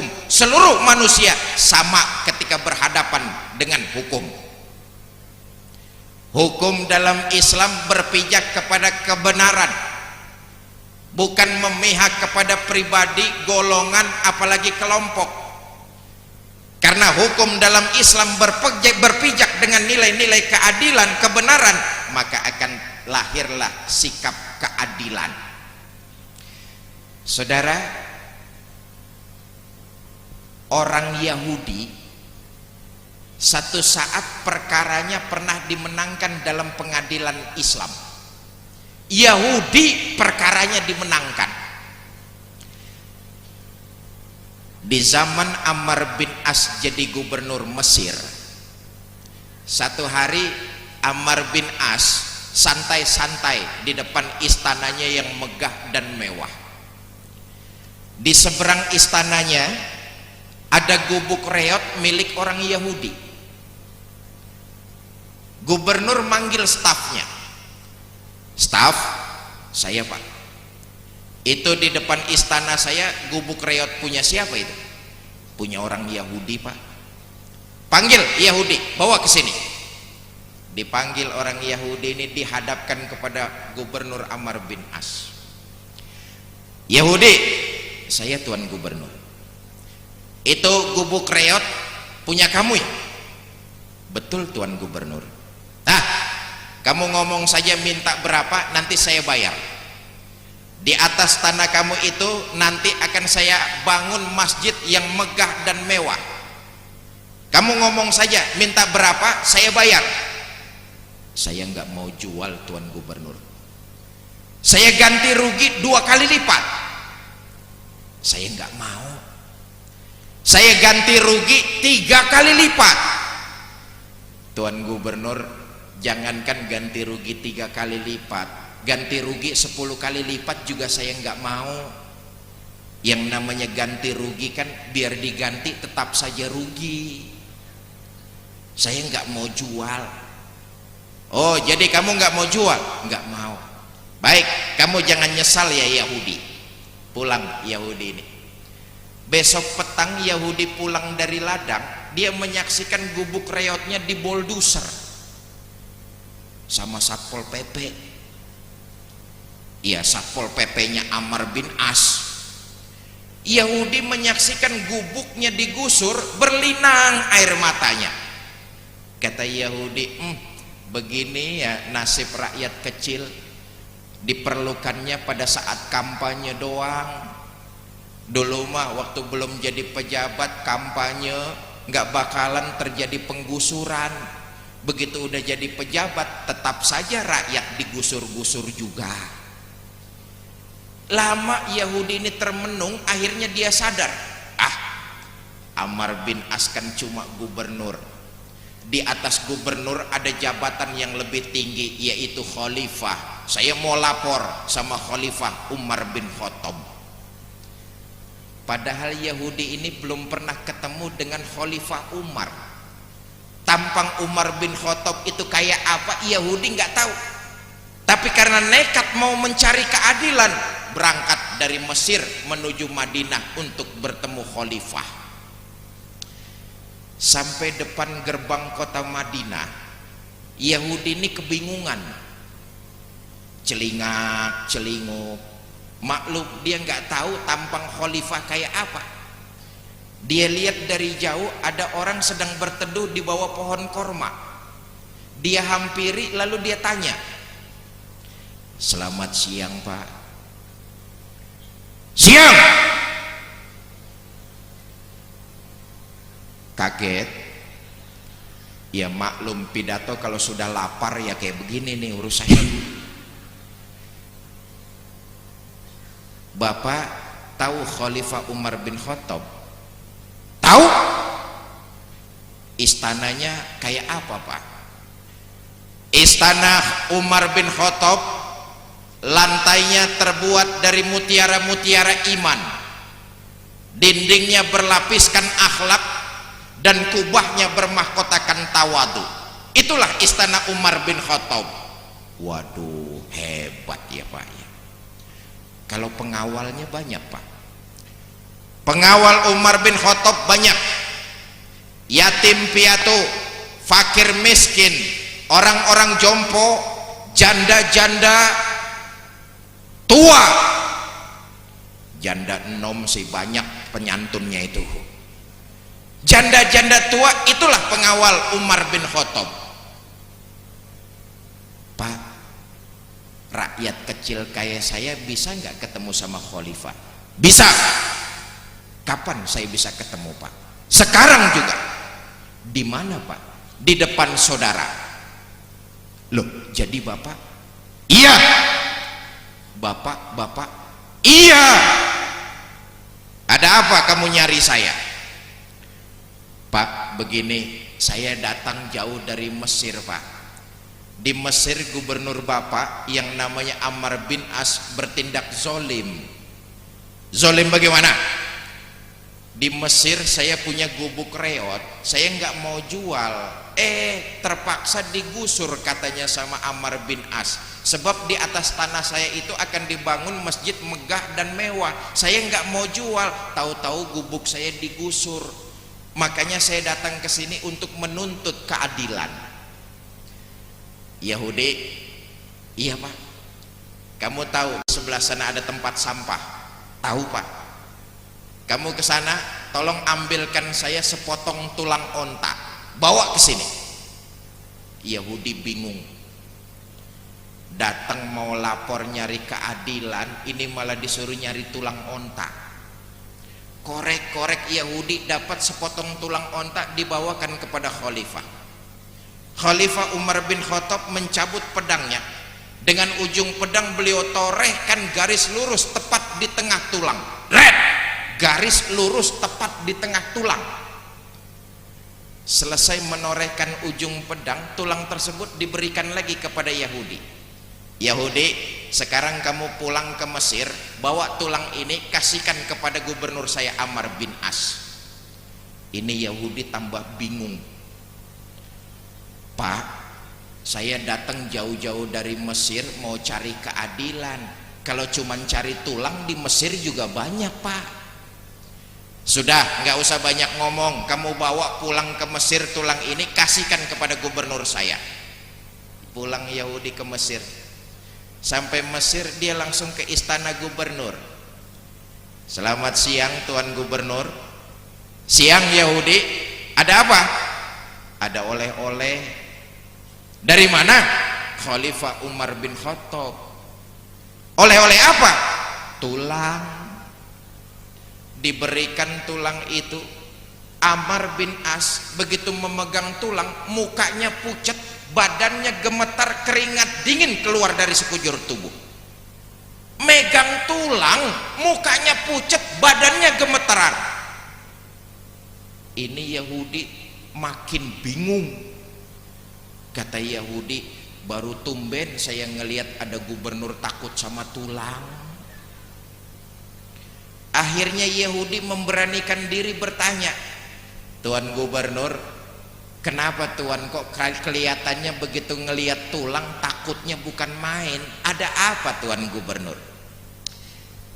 Yahudi, seolah-olah Khalifah Umar bin Khattab memesankan dua hal kepada saya melalui tulang ini. Pesan pertama Khalifah Umar kepada saya, Amr bin As, jangan mentang-mentang sekarang kamu sedang berkuasa lalu bertindak zolim kepada rakyat. Ingat Amr bin As, satu saat kamu akan jadi tulang seperti ini. Jangan mentang-mentang sedang berkuasa kamu zolim kepada rakyat. Ingat, kamu akan jadi tulang seperti ini. Oh, begitu ya Pak. Iya. Kamu sih sebentar-sebentar ngadu sama bos. Kalau yang kedua pesannya apa Pak? Yang kedua seolah-olah Khalifah berkata, Amr bin As, kalau kamu tidak sanggup berbuat adil kepada rakyatmu, maka pedangku yang akan meluruskan kamu sebagaimana garis lurus di tengah tulang ini. Dret! Kalau kamu nggak sanggup bertindak adil kepada rakyatmu, pedangku yang akan meluruskan kamu. Saudara, dari situlah kemudian Yahudi ini mendapat hidayah, tahu keadilan dalam Islam berpejak dengan nilai-nilai kebenaran. Yahudi masuk Islam gara-gara nilai keadilan yang diterapkan dalam agama kita. Ibu bapak, saudara-saudara kaum muslimin yang saya hormati, menanamkan nilai iman, meneguhkan akidah, menguatkan tauhid.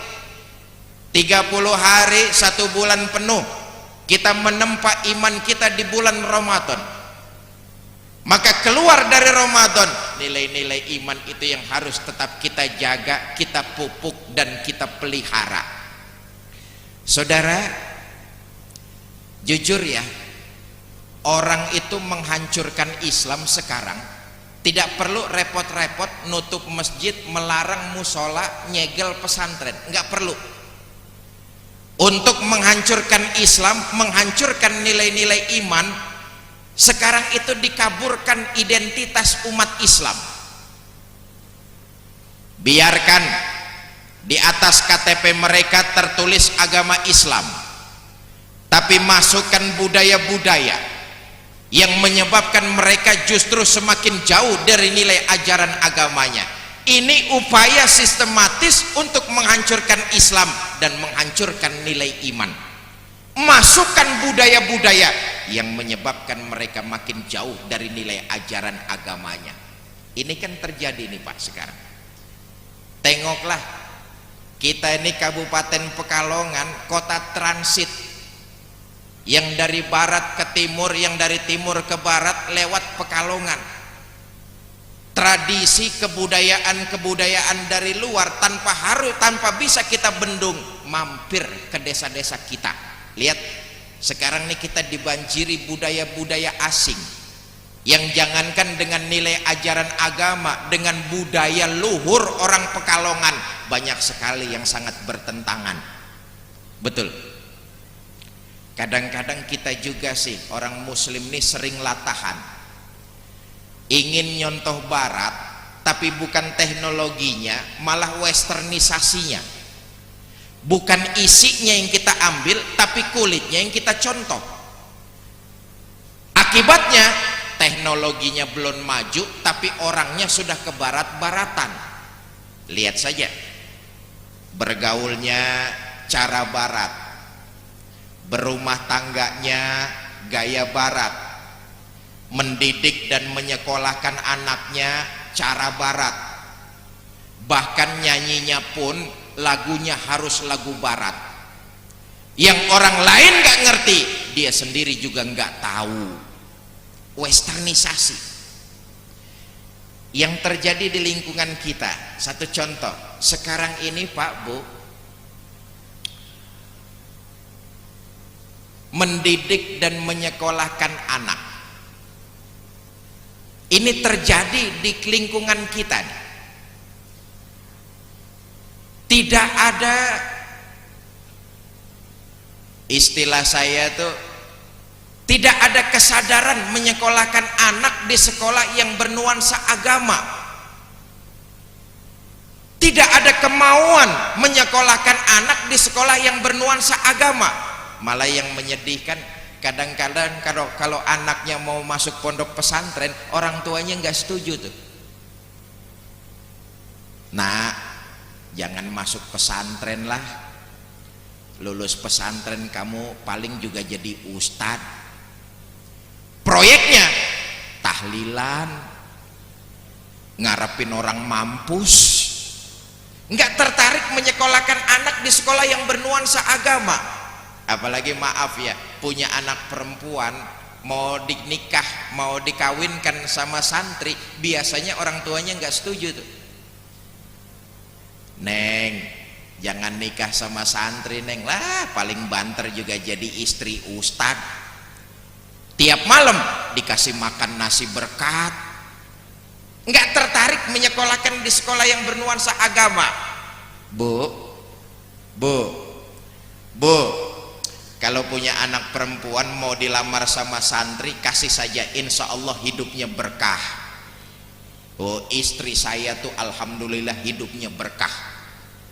Tuh mau buah-buahan nggak pernah beli, mau sembako tahu-tahu ada. Kenapa? Panitia pengajian rajin bawain. Makanya nanti selesai pengajian panitia jangan sampai lupa oleh-olehnya buat saya ya. Dulu ini hebatnya Wali Songo ya. Di Indonesia ini kental tradisinya dengan Wali Songo, khususnya Pekalongan. Pekalongan kental dengan nuansa-nuansa agama. Dahulu kalau anak perempuannya dilamar orang, biasanya orang tuanya, calon mertua akan bertanya kepada calon menantunya, kamu mau ngelamar anak saya, memangnya sudah berapa kali khatam Al-Quran?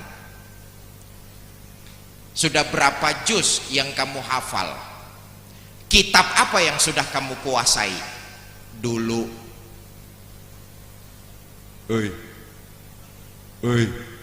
dulu. Sekarang apapun motifnya, pertanyaan semacam ini kan sudah nggak pernah kita dengar, betul ya? Yang ada kalau anak perempuannya dilamar orang, calon mertua akan bertanya tentang status sosial, pekerjaan, aktivitas. Kamu mau nikah sama anak perempuan saya, memangnya kamu sudah kerja di mana? Gajinya sebulan berapa? Kendaraannya pakai motor bebek atau soang atau apa?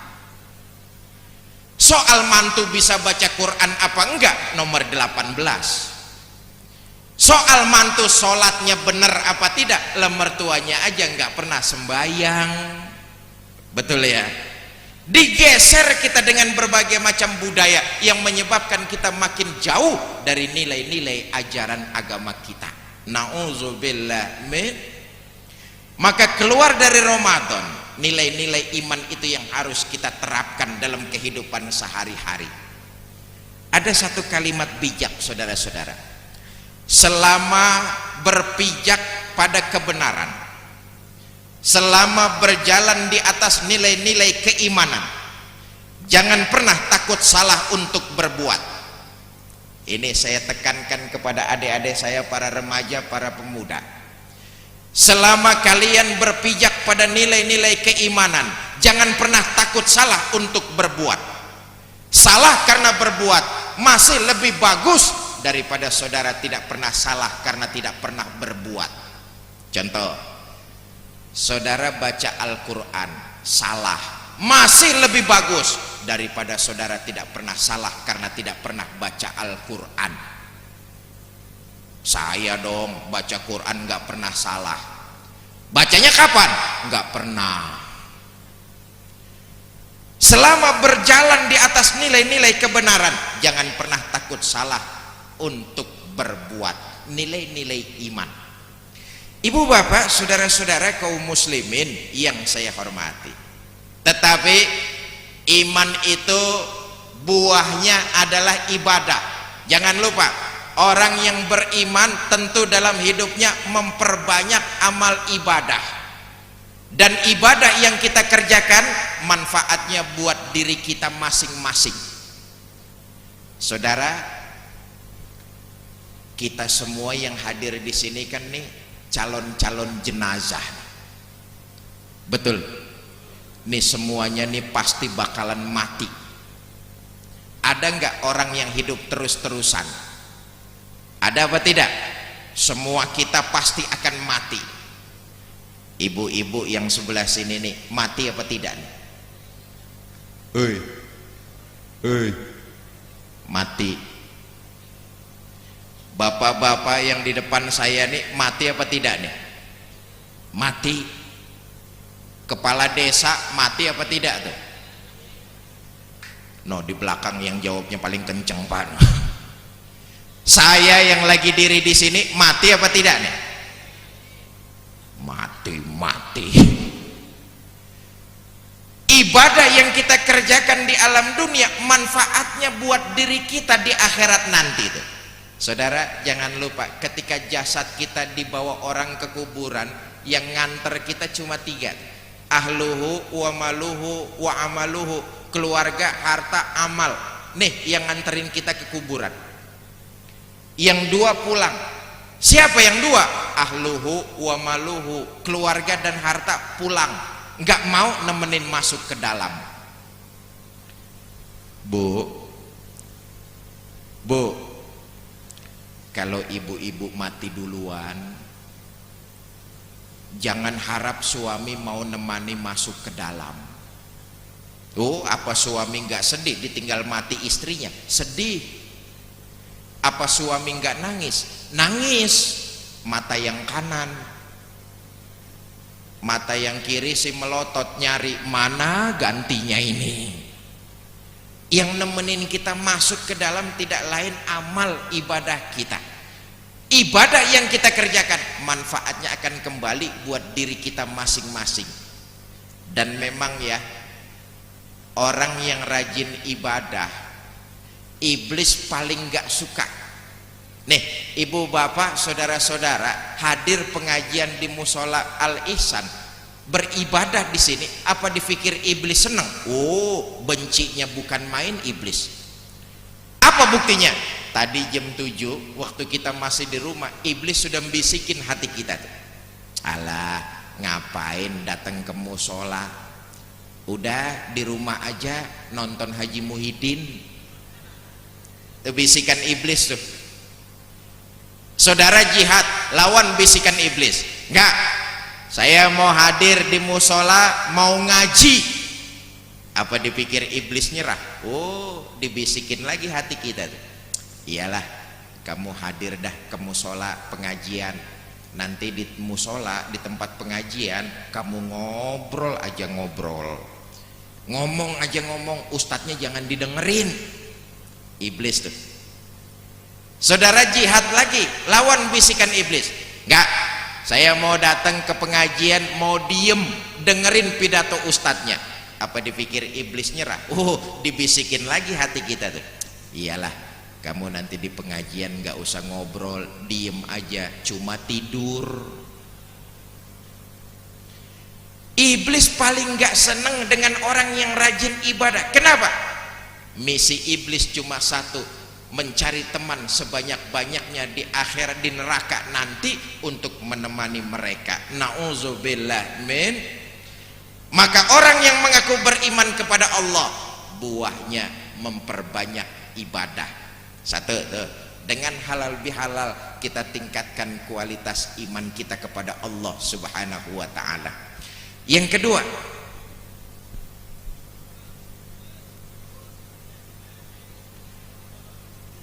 iya saya cuman ngelihat jam doang lah. Yang kedua, dengan halal bihalal ini ayo kita tingkatkan, kita makmurkan masjid, musola di lingkungan kita masing-masing. Selama Ramadan kemarin, musola kita makmurkan dengan berbagai macam acara, termasuk qiyamul lail. Maka di luar bulan Ramadan, musola hendaknya tetap kita makmurkan, syiar Islam terpancar dari sini. Kita belajar dari musola Al-Ihsan yang kita cintai. Saudara, lihat, di musola ini kita diajarkan umat Islam untuk selalu mencari persamaan, bukan memperbesar perbedaan. Di sini kita diajarkan untuk selalu mencari persamaan, jangan memperbesar perbedaan. Bahwa di tengah-tengah kita umat Islam ada perbedaan, itu adalah rahmah. Tapi jangan perbedaan menyebabkan kita terpecah belah. Beda boleh, tapi harus tetap menjaga kerukunan dan kebersamaan. Jelas? Jelas? Beda boleh, tapi harus tetap rukun. Ayo lihat, tangan kanan sama tangan kiri kita beda apa tidak? Beda, tapi rukun. Kalau tangan kanan gatal, tangan kiri nggak perlu diundang.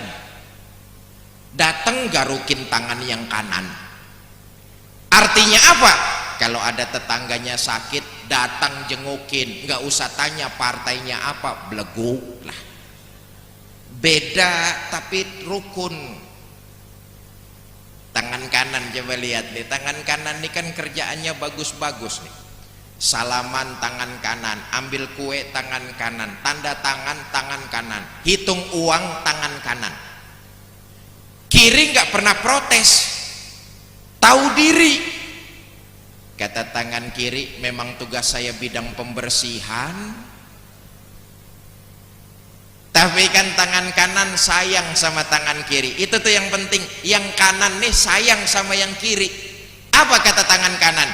Kiri, kamu sabar saja, walaupun yang megang uang aku, nanti aku belikan jam, kan kamu juga yang pakai. Betul? Artinya apa? Yang alim ajarkan yang awam, yang kaya bantu yang miskin. Kalau sudah jadi pejabat, lindungi rakyat, bukan malah mengkhianati dan menjual rakyat.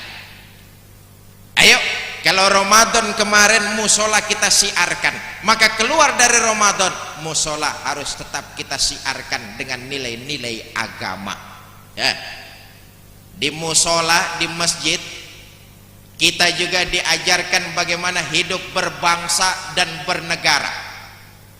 Dari musola ini kita umat Islam diajarkan bagaimana cara hidup bernegara. Lihat, dalam negara ini kan ada pemimpin, ada rakyat. Betul? Dalam sholat berjamaah di musola tuh ada imam, ada makmum. Dua-duanya perlu, dua-duanya penting. Tidak ada yang satu merasa lebih penting dari yang lain. Imam penting, makmum penting, pemimpin penting, rakyat juga penting. Ada imam tapi nggak ada makmum, nggak bisa sholat berjamaah. Ada makmum tapi nggak ada imamnya, mau ngapain ngumpul di musola? Betul. Ada rakyat tapi nggak ada pemimpin, namanya gerombolan. Ada pemimpin tapi nggak ada rakyatnya, yang mau dipimpin tuyul. Imam dan makmum, pemimpin dan rakyat sama-sama penting, sama-sama perlu. Tapi agama memberikan catatan-catatan penting soal pemimpin. Kenapa? Pemimpin mau bawa orang banyak, maka agama ketat kalau sudah memilih pemimpin. Apa syarat untuk jadi pemimpin? Pertama, a'lamuhum, yang paling alim angkat jadi pemimpin. Yang paling pintar dan cerdas angkat jadi pemimpin. Kenapa? Pemimpin itu mau bawa rakyat banyak. Kalau pemimpinnya bodoh, bagaimana bisa mencarikan jalan keluar bagi kelangsungan hidup rakyatnya? Maka syarat pertama seorang pemimpin, a'lamuhum, yang paling alim. Yang kedua, afsahuhum, yang paling fasih. Pak, di kampung saya ada 2 orang alimnya sama, Pak. Tapi yang satu fasih, yang satu pelo. Yang mana yang jadi pemimpin, Pak? Yang fasih angkat jadi pemimpin. Sebab tidak sah makmum fasih berimam kepada imam pelo. Pak, di dusun sebelah sana ada tuh, Pak, imamnya pelo, makmumnya pelo semua. Bagaimana sholatnya, Pak? Sah, namanya dusun pelo. Alim, fasih. Di kampung saya, Pak, 2 orang alimnya sama, Pak, fasihnya juga. Yang mana yang harus diangkat jadi pemimpin? Yang ketiga, aksaruhum sinnan, yang paling tua umurnya, yang lahirnya lebih dulu, angkat jadi pemimpin. Sekarang, Pak, alimnya sama, fasihnya juga, lahirnya bareng, Pak. Yang mana yang jadi pemimpin? Yang keempat, awaluhum hijratan, yang paling dulu tinggal di kampung itu. Artinya apa? Yang menghidupkan suasana di daerah, suasana agama di daerah itu, angkat dia jadi pemimpin. Umpama 4-empatnya sama, alimnya sama, Pak, fasihnya juga, lahirnya bareng, Pak, pindah ke kampung itu sama-sama. Yang mana yang diangkat jadi pemimpin? Ini yang kelima syarat dari saya ini. Yang kelima, yang istrinya 2. Sebab sabarnya lebih banyak ini, Pak. Ibu bapak, saudara-saudara kaum muslimin yang saya hormati, ayo kita ini umat Islam, keluarga besar. Yang satu harus saling menguatkan yang lain, yang satu harus saling menunjang yang lain. Maka halal bihalal malam ini, tingkatkan ukhuwah Islamiyah di antara kita. Umat Islam adalah keluarga besar. Malam ini saya hadir di dusun Babalan Kidul, ditemani anak dan istri saya. Saya hadir di sini tidak merasa sebagai seorang tamu. Saya hanya merasa seorang keluarga yang datang ke tengah-tengah keluarganya. Kenapa? Kita ini muslim keluarga besar. Menghina saudara sama juga menghina saya. Menyakiti saudara sama juga menyakiti saya. Saya adalah saudara, saudara adalah saya. Di hatiku ada kamu. Asik. Ayo, sekaranglah kita waktunya menatap hari depan dengan kebersamaan. Perbedaan-perbedaan yang tidak prinsip janganlah kita perpanjang. Saling menyalahkan, saling kafir mengkafirkan. Selama perbedaan itu sifatnya furu'iyah, maka jangan dijadikan debat kusir. Selama tidak menyinggung soal usul, Ayo kita kembali kepada komitmen kita, muslim yang satu dengan yang lain, keluarga besar harus saling menunjang, harus saling mengisi, harus saling menguatkan. Jangan jadi umat yang centang perenang. Sebab kalau kita kuat dengan silaturahmi, permasalahan apapun ke depan, yang bagaimanapun besarnya, insya Allah akan ada cara dan jalan keluarnya, asal kita guyup, rukun, dan menjaga nilai-nilai kebersamaan. Ibu bapak, terakhir mari sama-sama kita baca suratul Fatihah. Mudah-mudahan apa yang kita cita-citakan diijabah oleh Allah Subhanahu wa taala. Dipanjangkan umur kita dalam taat kepada Allah, diberikan kita rumah tangga yang sakinah, mawadah dan rahmah, dikaruniakan kita keturunan yang soleh dan solehah, dan yang paling penting diwafatkan kita dalam kondisi husnul khatimah. An hadhihi niyyah wa ala kulli niyatin shalihah. Al-Fatihah. A'udzu billahi minasyaitonir rajim. Bismillahirrahmanirrahim. Alhamdulillahi rabbil alamin arrahmanir rahim maliki yaumiddin. Iyyaka na'budu wa iyyaka nasta'in. Ihdinas siratal mustaqim. Siratal ladzina an'amta 'alaihim ghairil maghdubi 'alaihim waladdallin. Rabbighfir lana wa liwalidina amin. Ini saja yang dapat saya sampaikan, mudah-mudahan ada manfaat, lebih kurang saya mohon maaf. Usikum wa nafsi bitaqwallah. Assalamualaikum warahmatullahi wabarakatuh.